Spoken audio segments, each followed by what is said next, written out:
God is getting ready for the glorious church without spot or without wrinkle.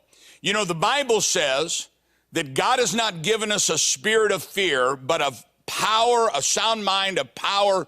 And God says we overcome the enemy by the blood of the Lamb and the word of our testimony.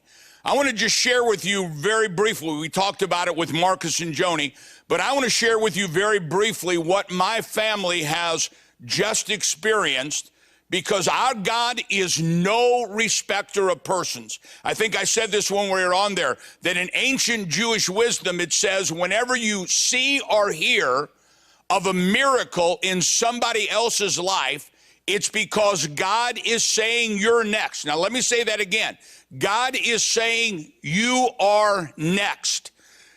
2 years ago, we received word from the doctors that our grandsugar, baby lion, at 7 months, had a very rare form of leukemia that no child had ever survived that they knew of, that they had this kind of leukemia.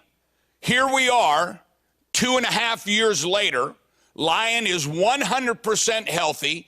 God gave him a gene that there is no medical history anywhere in the world of a child his age having. Now, we want to thank the doctors and the nurses, wonderful, wonderful people. But as much as the doctors and the nurses were able to do, God was able to do exceedingly abundantly above anything we can ask or think. At the same time, during that time, Tiz received a diagnosis, and it wasn't good. And today, Tiz is 100% cancer-free. Now, it doesn't matter whether it's cancer. It doesn't matter whether or not it's in your job or your business. What we're seeing happening around the world, my friend, is a wake-up call that God is speaking to the children of God.